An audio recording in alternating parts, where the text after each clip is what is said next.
Bonjour, c'est ma copine italienne Anne de la Russe du Vokchin qui me l'a prêté cette robe. Sympa, non? Bon, par contre, c'est pas une robe d'intérieur. Hein. Pour aller aux toilettes, tout ça, je peux pas faire grand chose avec. Non, bon, mais mais c'est tellement beau, hein. C'est Ries van Arpen en fait, magnifique. Bon, il faut dire que sur un lit. Hein? Allô, oui, la réception? Oui, vous pouvez monter là, s'il vous plaît? Oui, oui. Aidez-moi.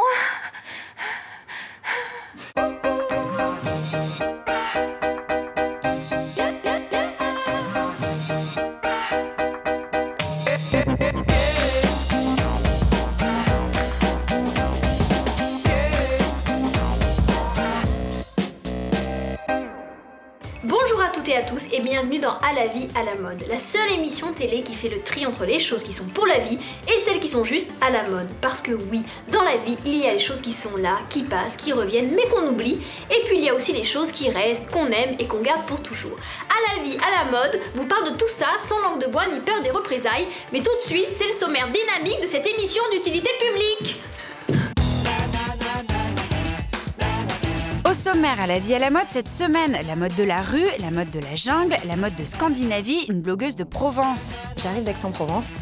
En partenariat avec le magazine Bi, nous ferons le tour de la garde-robe minimale monacale. Et Fiona Schmidt nous donnera ses 2 tendances indispensables de la semaine. La comédienne Chantal Latsou répondra à notre questionnaire La mode leur vie. C'est la fête tous les soirs. Nous décrypterons le succès de la maison Carven et de son créateur à l'univers sucré. Le filandreux de la barbe à papa.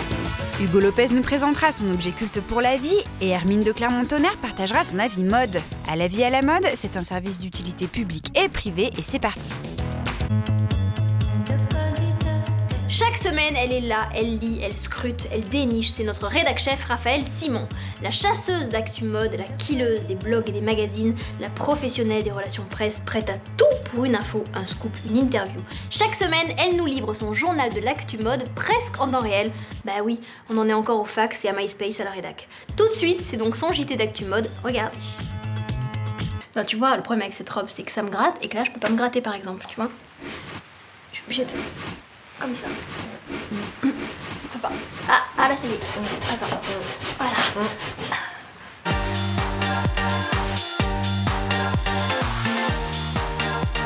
L'événement à la vie à la mode de ce mois d'avril, c'était l'ouverture de la boutique And Other Stories, la toute nouvelle marque du groupe H&M après le lancement de COS.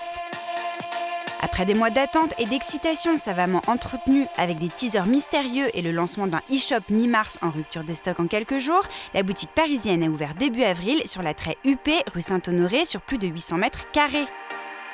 And Other Stories se veut accessible tout en étant assez haut de gamme et pointu. Moins de 10 points de vente dans le monde, une cible plus jeune que COS et des prix plus élevés qu'H&M, sans excéder les 200 € pour un sac et les 60 € pour un bijou. L'originalité des stylistes, basés à Paris et à Stockholm, c'est d'abord d'avoir un nom poétique. Colombe Campana, Luca La Rocca, Philomène Tella Rolli. Et c'est aussi de proposer une silhouette complète. Vous pouvez trouver absolument tout pour la femme, des produits de beauté, produits de soins pour la peau, bijoux, chaussures, sacs, chapeaux qui viennent accessoiriser le prêt-à-porter et la tenue. À chaque cliente de composer sa propre histoire vestimentaire, comme l'explique Luca La Rocca. Je suis le responsable des accessoires, maroquinerie et chaussures pour l'histoire minimaliste et contradictoire et pour l'histoire effortless et industrielle. La première, la contradictoire, la minimaliste, c'est quelqu'un de très contrôlé dans l'expérimentalisme. Le deuxième, c'est l'opposé, c'est quelqu'un de plus spontané et qui a envie de s'habiller comme elle veut tous les jours, mais sans y réfléchir. And Other Stories s'annonce donc comme la marque à la mode en ce début de printemps. Reste à voir si ce sera pour la vie, mais ça, c'est une Other Story. Stop. Fini la mode bling pour Starlet, à la vie à la mode en 2013, la mode caritative pour le peuple. Et oui, c'est le printemps, les créateurs se rachètent une conscience. À partir du 17 avril, Monoprix collabore avec Ben Simon pour une collection de déco, vêtements et accessoires d'inspiration ethnique, produite par Creative Handicrafts, une coopérative solidaire qui fait fabriquer ses créations par des femmes des bidonvilles de Bombay. Depuis 8 ans, Monoprix s'est engagé à aider cette association de Creative Handicraft, une association de femmes qui sont des femmes de la rue, qui sont en réinsertion. Donc c'est un atelier d'à peu près 300 femmes. Ces femmes, elles ont appris à coudre, elles ont appris à broder depuis quelques années et aujourd'hui elles sont capables de faire des chaussures, donc c'est très important. Chevignon fait aussi sa bonne action en lançant une série de t-shirts dont une partie des bénéfices est reversée à l'association Les Enfants de BAM, marrainée par Audrey Marnet. À la vie, c'est le respect? Ouais. Qui aide à la scolarisation des enfants du Burkina Faso. Des imprimés d'inspiration animale créés par l'artiste Florian Lisowski, qui est de très bonne humeur. Je le montre. Qui a beaucoup de chance. J'ai eu la chance d'avoir une maman et un papa qui, a priori, m'a pas fait trop moche. Enfin, je le dis vraiment en toute modestie. Et qui est très investi dans sa cause. J'ai été beaucoup touchée par l'univers de l'Afrique. Et par les enfants surtout. Mais il y a aussi ce côté bestial parce que j'aime les animaux, que je suis complètement pour la défense des éléphants qui malheureusement en ce moment ont un problème avec leur défense. Et même Rihanna s'y met, puisque la chanteuse a posé nue dans un t-shirt Stella McCartney en faveur d'une association britannique. Une bonne cause pour tout le monde, l'association caritative, les fans lubriques et Stella McCartney, puisque les t-shirts sont en rupture de stock.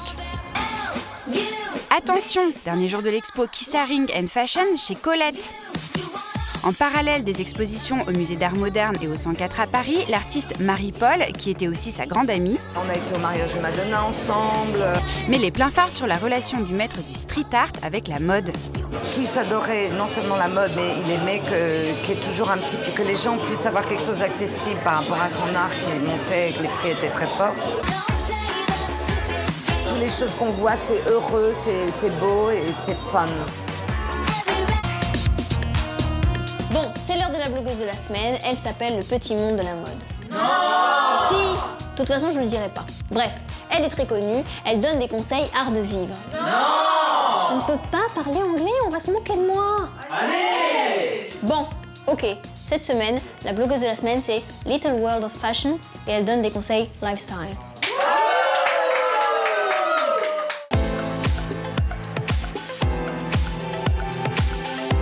La blogueuse de la semaine n'est pas américaine, mais parle franglais. Je suis ready. Je m'appelle Aude, j'ai 27 ans et j'arrive d'Aix-en-Provence. Blogueuse professionnelle depuis 1 an, Aude parle de la mode avec un grand M et de son monde avec un petit m. Et en fait, comme je travaillais dans l'univers de la mode depuis quelques années déjà et que j'avais l'impression que c'était un petit monde fermé, j'ai décidé de l'appeler The Little World of Fashion.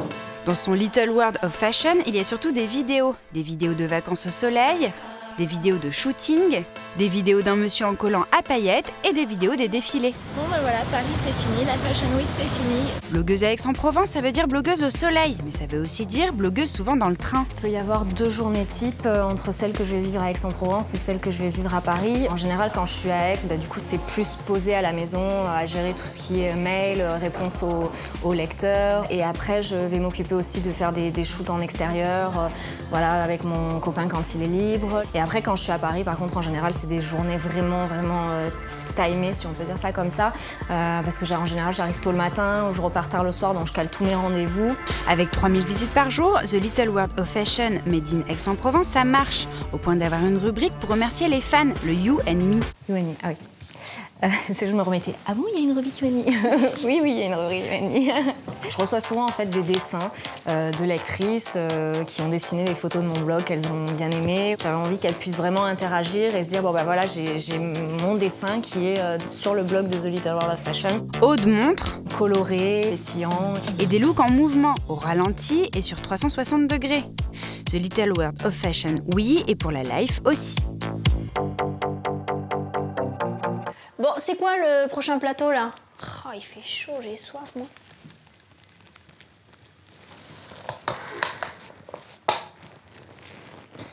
Merci, Kiki. Minimale, monacale, cachée dans son placard, quand elle tape, ça fait mal, à son grand désespoir. Minimale, monacale, toujours vif dans le regard, un grand sentimental entouré de papier journal. Minimale, monacale, minimale, monacale.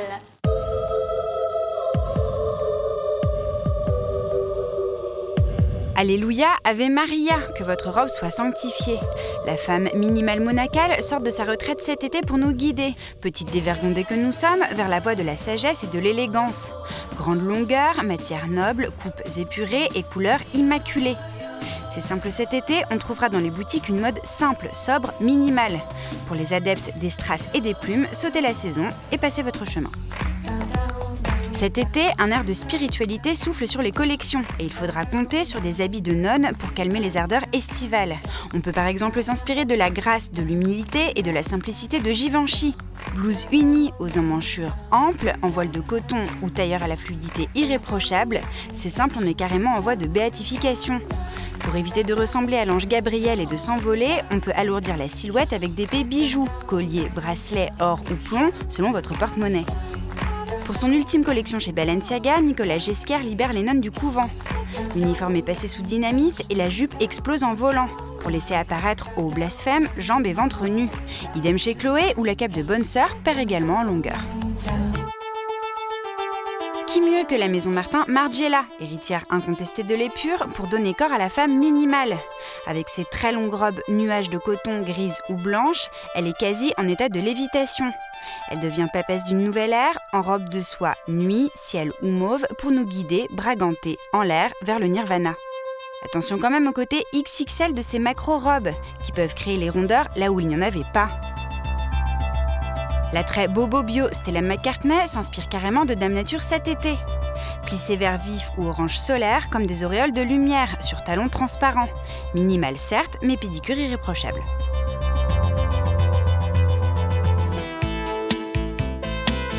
Puisqu'on a retrouvé un second souffle dans toute cette spiritualité, on est en droit d'aller faire un peu la fête cet été. Oui, mais à une condition, rester dans les couleurs pâles, voire carrément en total look blanc comme chez Damir Doma, qui oscille entre inspiration camisole et compète de taekwondo.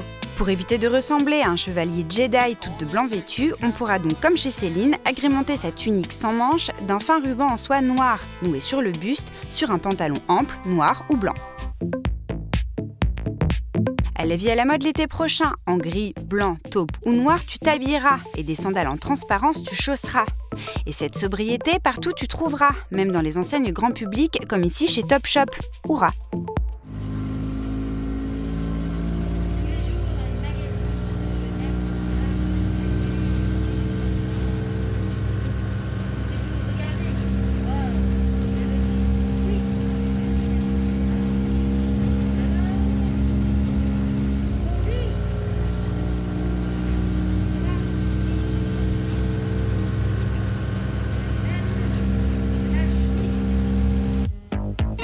Moi, ce que je préfère, c'est la cerise.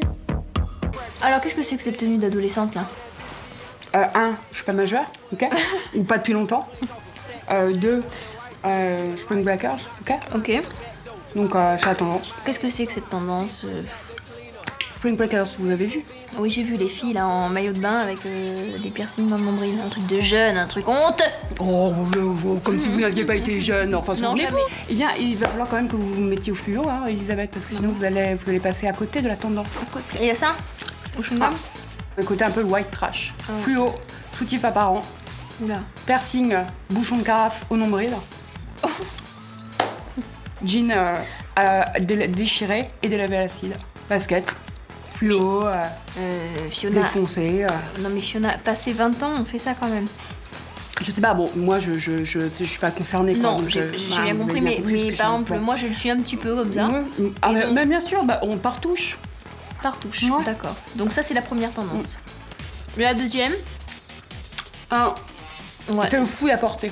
J'ai pas compris, hein, là. La deuxième tendance, ça consiste à porter ce qu'on mange. À porter ce qu'on mange sur soi. Ouais. D'accord. Ambiance sushi sur téton ou comment ça se passe? Oh non, ça c'est beaucoup trop 2012, non. Maintenant, ce qui est vraiment tendance, c'est de porter un t-shirt imprimé complètement hamburger, où on a vu aussi sur des petites starlettes anglaises les boucles d'oreilles cornées de frites. Comme ça. Mais donc c'est pour de faux, ce n'est pas de la vraie nourriture. Ah ben non, bien sûr, c'est pas de la vraie nourriture, car Elisabeth, il ne faut jamais jouer avec la nourriture. Non, c'est mal. Et la porter, ça sent pas bon. par ailleurs. Ouais. Lady Gaga, on se souvient de Lady Gaga avec la robe en viande là. Oui, c'est pas... Non, c'était moche en plus. Donc, quelle est la tendance que l'on retient, Fiona? Moi, j'ai envie de dire quand même la food wear là. Hein. Non, moi, spring break.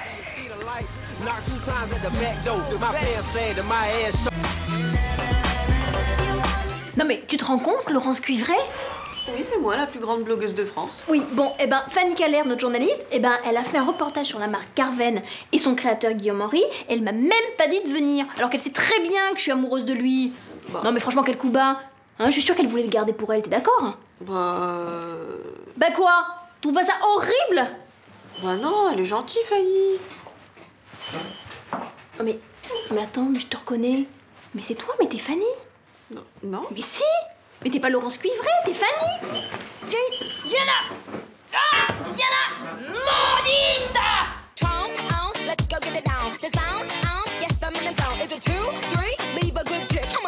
8e collection de prêt-à-porter féminin sous la direction artistique de Guillaume Henry chez Carven. Le chouchou des rédactrices hyperactif redonne un coup d'accélérateur et sauve une marque en déclin depuis les années 90. Plongée dans les archives, contextualisation. 1945, la guerre s'achève. Coco Chanel s'exile, les tailles de guêpe et seins pigeonnants de Christian Dior font fureur. Pierre Balmain fonde sa maison de haute couture. Carmen de Tomaso a 36 ans. Elle pose boutique au numéro 6 du rond-point des Champs-Élysées. Carmen devient Carven. Petit bout de femme d'1m55, lassée de ne pas trouver vêtements à sa taille. Petite main, et s'il est vrai qu'elle n'est pas grande que de bouquets. Carven, c'est la marque des tailleurs sages, faciles à porter, que l'on croise à chaque coin de rue dans les années 70. Mais petit à petit, Carven s'éparpille. Uniformes pour compagnie aérienne, chapeaux, parfums et autres stylos. En 1990, la marque est rachetée par plusieurs investisseurs et Carmen de Tomaso prend sa retraite. Les tailleurs Carven se font grignoter par les mythes dans les placards des grands-mères. La marque décline. 2009, la maison Chanel investit le Grand Palais. John Galliano est au top chez Dior, Olivier Rousteing salue chez Balmain. Et la maison Carven sort de l'ombre et de la poussière grâce à un homme.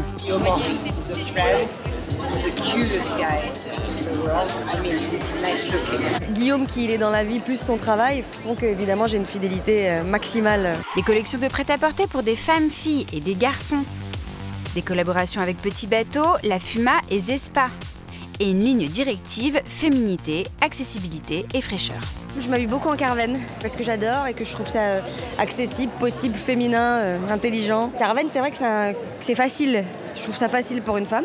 Carven s'écrit une nouvelle histoire sur les bancs de l'école avec un élève timide, premier de la classe et sympa, le gendre idéal. Le petit Nicolas du monde de la mode réussit à chaque examen. Du showroom au podium, le succès monte vite. Claire Chazal, un bon point, une actrice et chanteuse taïwanaise, 2 bons points. Et du beau monde, une image. 2013, la maison Chanel pose sa lampe de chevet en forme de globe au Grand Palais. Chez Dior, Raf Simons salue et chez Balmain, Olivier Rousteing sort carrément le fluo et les paillettes. Carven défile au Grand Palais et parle cinéma. 1 fois, 2 fois et puis... Alors, pour la 40e fois, on a travaillé sur l'idée des films français un peu des années 80. On avait en tête des images de Benex, de Besson, des héroïnes à la Pauline Lafont, dans L'été en pente douce, Isabella Gianni dans Subway, des filles très sexy mais assez vulnérables. Chez Carven, on lit le Herald Tribune en attendant le défilé. On répond gentiment aux interviews, on prend des photos parce qu'on nous l'a demandé, mais on fait une grimace quand on voit la photo. Et quand on parle matière, on parle d'un son, d'un toucher. On a travaillé en exclusivité avec des fabricants et on leur a parlé de sentiments textiles, quoi. On leur a dit on voudrait que ça ait, par exemple, la qualité à la main du démake-up, le son du démake-up, le filandreux de la barbe à papa. On a parlé du toucher d'une peluche, comme une fille très sexy qui aurait des peluches autour d'elle et d'un coup, ça deviendrait une garde-robe. Carven, ça roule. Pareil, pour accélérer son développement déjà bien amorcé, la maison du prêt-à-porter Kawaii et Rose Bonbon envisage d'ouvrir au moins 5 boutiques dans le monde, dont Tokyo, Paris et New York. Le but, devenir indépendante. En 2012, la marque voit ses ventes annuelles doubler. Le siège social s'est installé depuis peu sur 1300 mètres carrés au cœur du quartier Saint-Germain-des-Prés. Carven voyage, Carven prêt-à-porter. Paris réussi pour Guillaume Henry, qui ne fait plus petit Nicolas tout timide, mais plutôt John Travolta dans Grise, version 2013.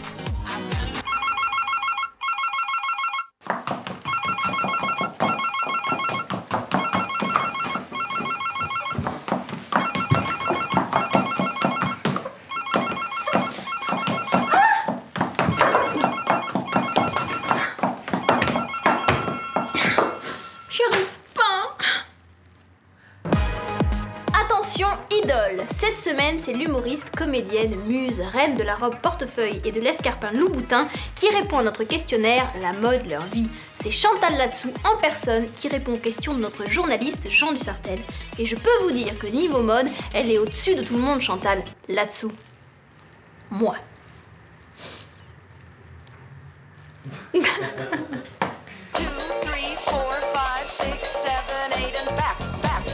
Cette semaine, c'est Chantal Latsou qui nous reçoit au Théâtre des Variétés, où chaque soir elle monte sur scène aux côtés d'Isabelle Mergo dans la pièce à succès Adieu je reste. Son truc dans la vie, c'est résolument la comédie. J'aime ça, j'aime être sur les plans, j'aime faire rire. C'est la fête en fait, le théâtre c'est la fête tous les soirs. La mode. Dans votre vie? J'y suis allée comme ça à quelques défilés. Je trouve ça super parce que c'est tellement théâtral en même temps. C'est très très plaisant hein, les défilés, c'est très beau. Mais maintenant j'y vais plus, je suis plus invitée d'ailleurs. J'aimerais bien y retourner. Et c'est un petit message. Hein. Vos habits. Sur scène. Au théâtre, on m'habille, on me met à la chignon, je change 2-3 fois de robe, j'ai plein de costumes. Depuis hier, en sortant de ma baignoire, je me suis cassé un doigt de pied. Et j'ai des talons de 15 cm sur scène, donc je ne peux pas les mettre. Donc hier, avec mes tenues très sophistiquées, j'ai tout joué en tennis. C'est-à-dire, avec des tennis, j'ai une robe très courte avec des tennis, et ça fait un jeu complètement différent. Beaucoup plus masculin. C'est une autre pièce, en fait, que je joue. Et votre accessoire? Pour la vie. J'aime bien les jolis petits carnets. Et quand je passe quelquefois dans des jolies papeteries, quelque chose, j'achète un petit carnet. Et là, j'ai un petit carnet en moleskine vert où je note des choses, et j'y tiens beaucoup, je l'ai toujours sur moi. Oh, j'ai une soif.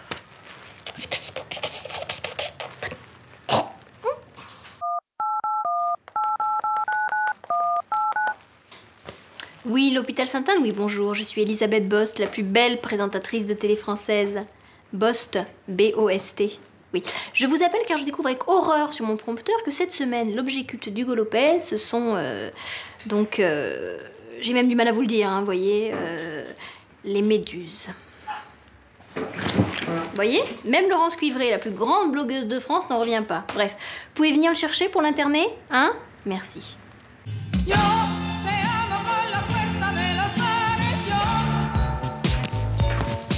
Une démarche très élégante. Oh, comme c'est beau et coloré.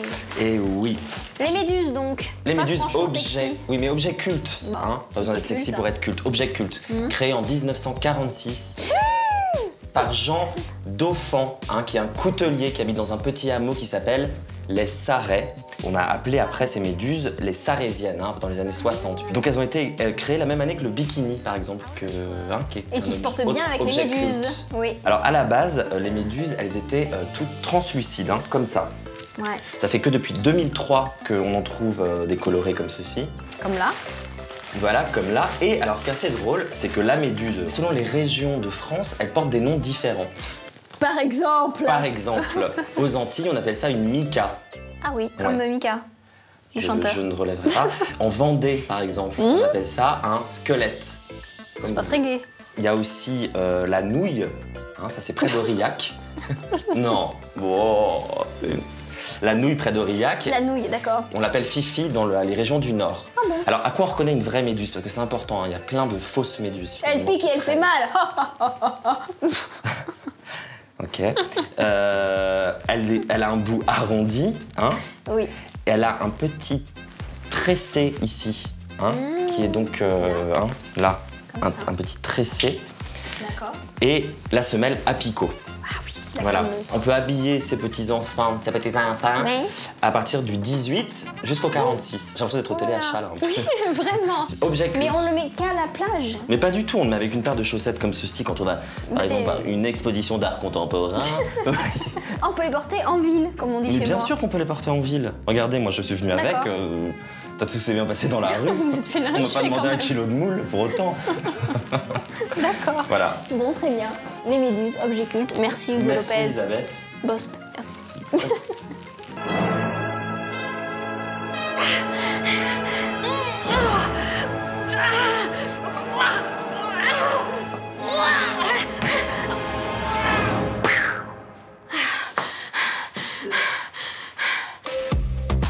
Et voilà, cette émission est terminée. Merci de l'avoir suivi. On se retrouve la semaine prochaine pour d'autres aventures, tendances et modes, toujours avec moi et toujours sur Stylia. Il y a un problème là, non?